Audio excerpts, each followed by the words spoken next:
Education is a matter of building bridges. Maayong adlaw, El Salvador City. Welcome to the Gems Talk. Education Week celebration has a theme, ELSA's Gems, recognizing the jewels in education.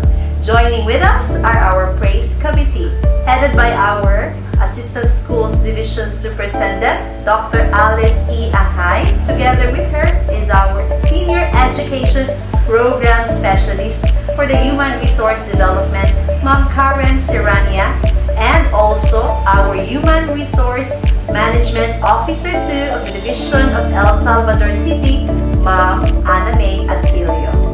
To our ASDS, Dr. Alice Ahay, good day po, ma'am.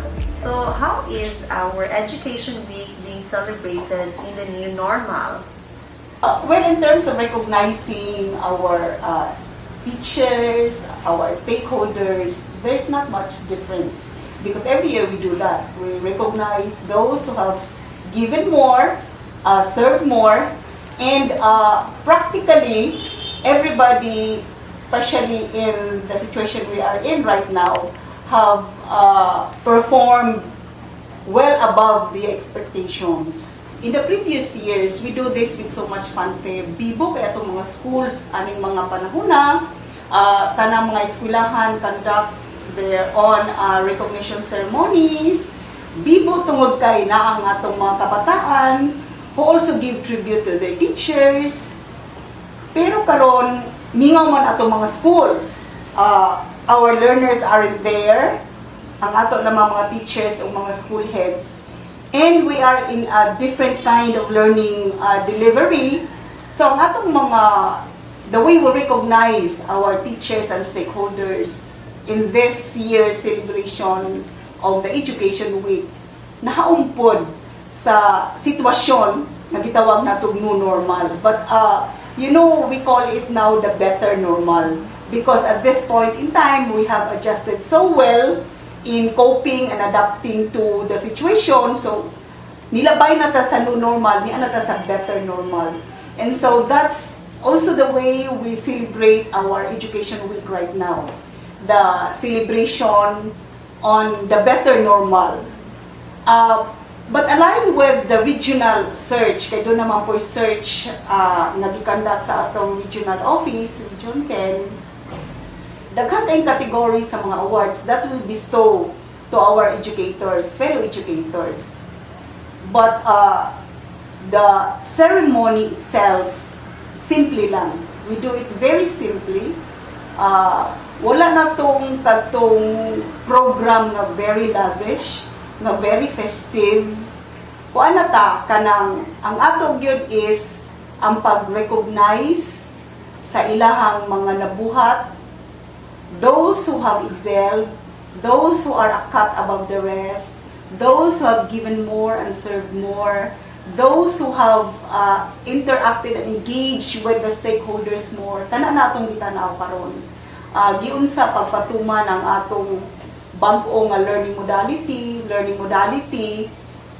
nga doon na nay engagement sa community. Busa the kind of awards that we bestow to our stakeholders and educators also vary with the awards that we've been accustomed to given every year. Thank you po, Ma'am Alice. Speaking of our different activities, to our Senior Education Program Specialist, Ma'am Karen Serrania, what are the highlights of our activity? Okay, thank you, Ma'am Jade. Before I will answer that, I would like to greet all our ka-Gems Talk, Maayong adlaw sa inyong tanan. It's nice to be here as the one to be interviewed.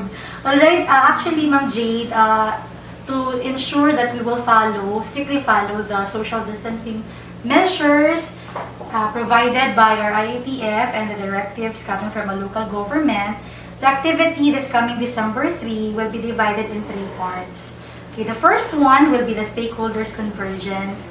So, isa mo na siya sa morning na siya activity that is from 8 to 10:30 to be followed by the pinning ceremony for the new ELSA employees. And then, sa hapon dahil after lunch, mo na itong gitawag nga ato ang ELSA's Gems recognizing the jewels in education. So, these are the outstanding implementers in the new normal. Apil po diha ang ato ang mga non-teaching personnel who exemplified yun nga mga outstanding performance in the new normal as well. So, muna siya atong highlight, and then sa atong awarding po sa hapon, we will have different modalities. Kay we recognize mga laylay man ang atong modalities. So the first one is the distance learning implementers. Then we also have the modular learning implementers. The third one is the online learning implementers. We also have the TVBI or the television-based, and then the radio-based. So kung makakita ka karon, no, we have a lot of sessions sa TVBI o sa atong RBI, no. Madunggan ninyo sa Savior Radio nga naagid sila supplemental gid ni para sa atong mga kabataan. Aside from sa atong teaching and non-teaching personnel, we also recognize the efforts of our job orders, no. Atong JO comes in two categories. We have the teacher aide / the clerk, and then the watchman or utility. So that everybody will be recognized. Kaya karon tinabangay man gud ta sa education, nothing will it's never going to be successful without the help of everyone. We also recognize our home learning partners. Kaniya nga to ang it's either the parent, siblings, or anyone in the family nga naagid siya yung mga innovative practices towards his or her child's learning karong pandemic. Thank you very much, Ma'am Karen. Speaking of awards given to our distance learning implementers, to Ma'am Ana, what are the basis for choosing our outstanding teachers and outstanding school heads in the different modalities? We in the government are expected to exhibit 4 values. So we term it as PIES, so PIES. So this stands for patriotism, integrity, excellence, and spirituality. So in this awarding on December 3, we recognize the excellence that were exhibited by our employees, both teaching and non-teaching, regardless of the status, permanent and job order. So this is under the praise, the program and awards and incentives for service excellence. So here, in this year, we are awarding our employees based on the new normal, implementation of different modalities of learning in the new normal.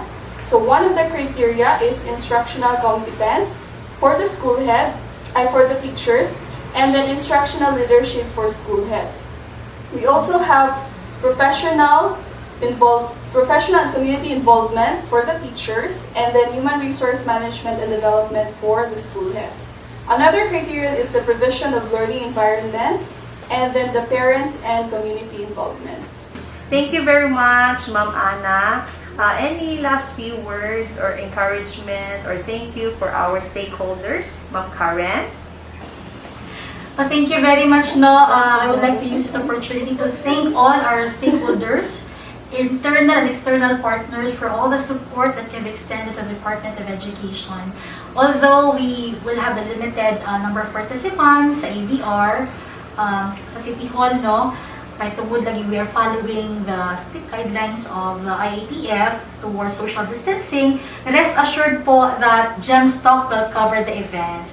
Para po tananta, makakita sa highlights sa event through our official Facebook page and the DepEd Tayo account of El Salvador City.